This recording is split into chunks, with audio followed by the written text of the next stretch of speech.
welcome. My name is Chee-Hang, and today I will be giving a lesson on Bach's Prelude and Fugue in B-flat major from his Well Tempered Clavier, Book 1.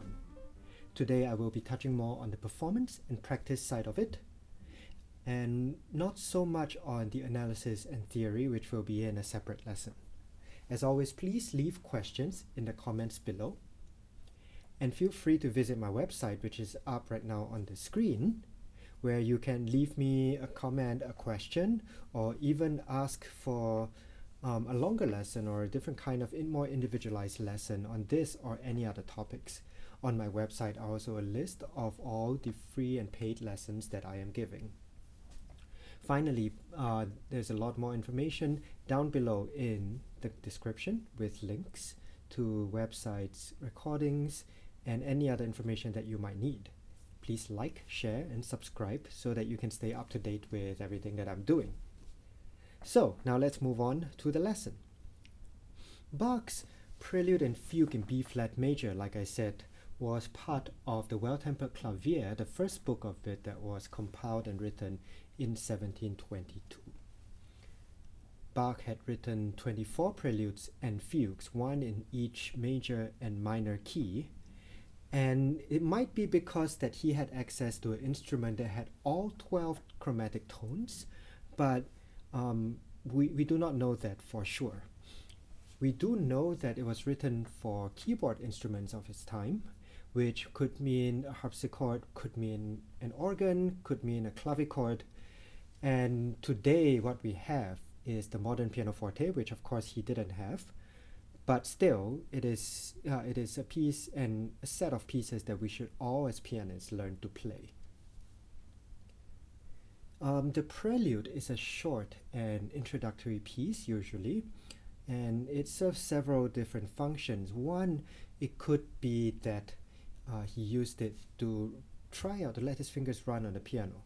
Another one, sometimes he introduces the theme of the fugue. Sometimes he writes it like an improvisation, and sometimes he even has a formal form and maybe a binary form or a ternary form in there.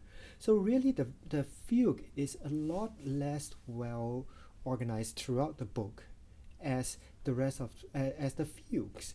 Now the fugues is a more substantial composition with a strict form and conventions.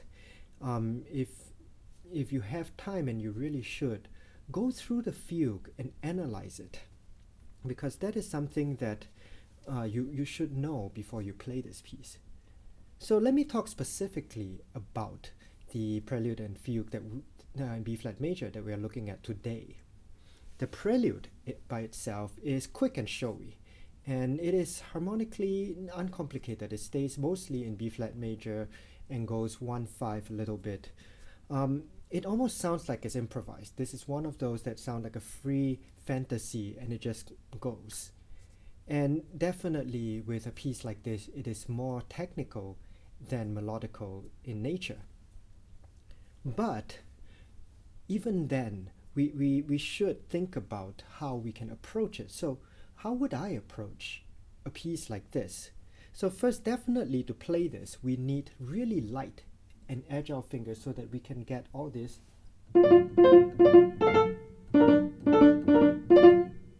We can get all of these figures very nice and clear, especially when we get to all the scales.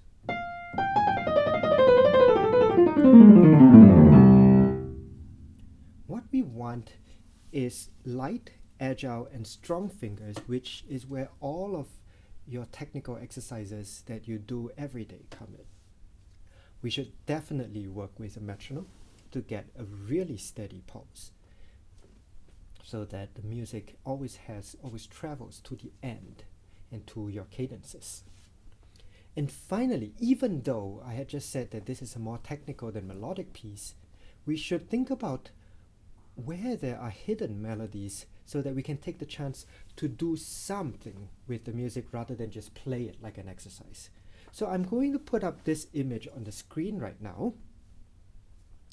Take a look at it. I have actually circled in the right hand part some notes, and I'm going to play that together with the left hand and have a listen to what this all sounds like.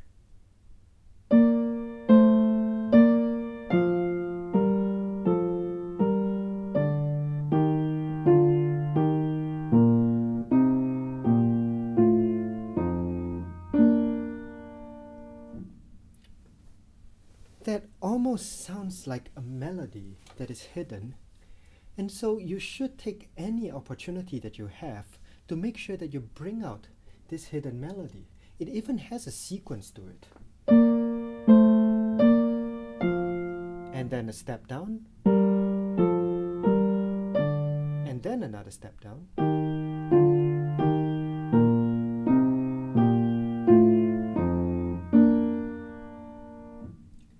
And it really conforms to the rule of three that Bach likes so much. He likes to do things in sequences in threes. Now, I just talked about sequences, which are when you have a motif and it repeats at a different step down or up in a different pitch. And this is something that you want to be able to find all throughout your music and to bring them out. We need to practice a lot, really, our skills when we cross hands.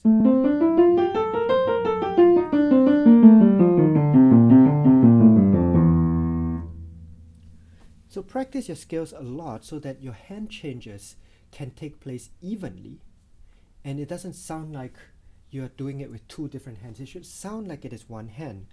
And part of the reason why this is that if you were to play this in a period instrument, or let's say a harpsichord, the touch does not matter all so much because there is a more limited range of articulations you can do on a harpsichord as you can do on a modern piano.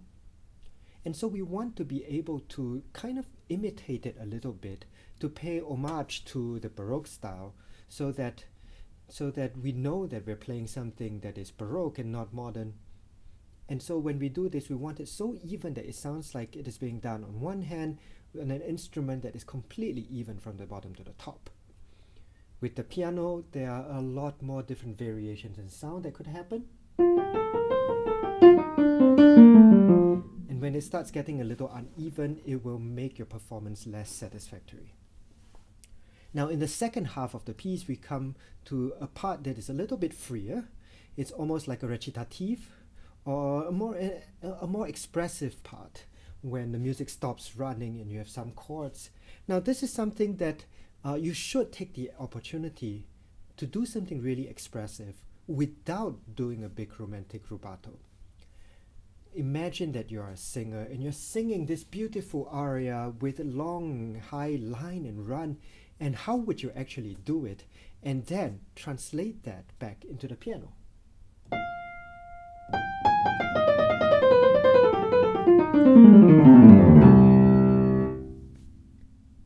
That way, Baroque music doesn't have to be plain and boring like a lot of people think it to be. No, musicians are still humans, they are still expressive beings, and this is a way for you to put in that expression while still staying in the style of Baroque music. So that brings us away from the prelude, and now let's take a look at the fugue. Now, before you learn, like I mentioned earlier, you do want to analyze and mark out all the sections in the fugue. So let's take a look at this. I'm going to put up a screenshot of what I have done with this fugue. I have actually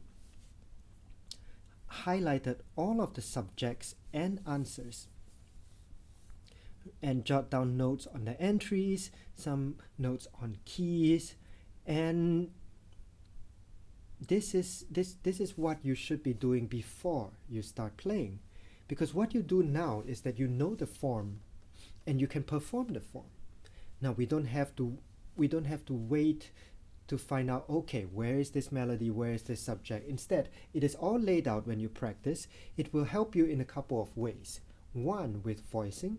That way, when you look at it and you learn it, you can make sure that your subject is always heard on top of everything else. Number two, when you do that, it helps ground the listener to tell them what to listen to.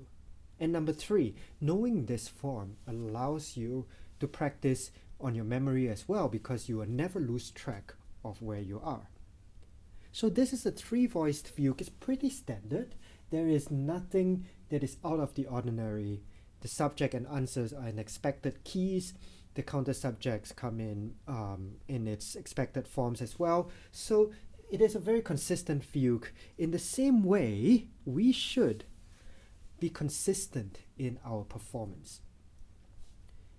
Whether you are doing the subject or the answer or an entry later on in the piece, the subject theme should always sound more or less the same. They should always have a direction, like all music does, and if you're going to drive to the end of the phrase, that is what you should do every single time in this piece. Of course, I'm not saying that so that you can play it really boring. There can be some variations in it, but the general idea has to be consistent so it sounds like one united piece. You do need to work again on your pulse so that the entire piece has a very strict and unwavering heartbeat from the beginning to the end, without any rubato, without any unintentional ritardandos or accelerados. Look for your cadences. Cadences are what punctuations are to speech, and these are good places for your music to strive to arrive at. And finally, we want to think a little bit about performance practice. For example, are all the eighth notes or the quavers, are they all detached, or can you add slurs to it? If you look at the addition that I had put up earlier, there are no articulation or dynamic markings, which does not mean that those things do not exist. They certainly do exist in Bach's time. It's just that they didn't have a need to write it down because people knew how to perform his music, and of course he would play it a lot. You might be holding on to an edition that has slurs written in it, that has dynamics written in it. Many editors have definitely come up with such performance editions. And so there are acceptable ways to do it to make it still sound Baroque. It's not necessary for every single eighth note or quaver to be detached, nor is it necessary that you play this piece completely without pedal. And as long as you do everything consistently and convincingly, it will be a good performance. And this is something that you should work with a teacher. That way you know when you play, you're definitely making informed choices of what you're supposed to do. So that brings us to this very short and concise lesson on this prelude and fugue. Please like, share, and subscribe so that you can stay up to date with everything that I'm doing, and visit my website and other links below for further information, other classes, or if you want to leave me a comment or request a lesson. And I hope to see you again next time in my classroom. Bye!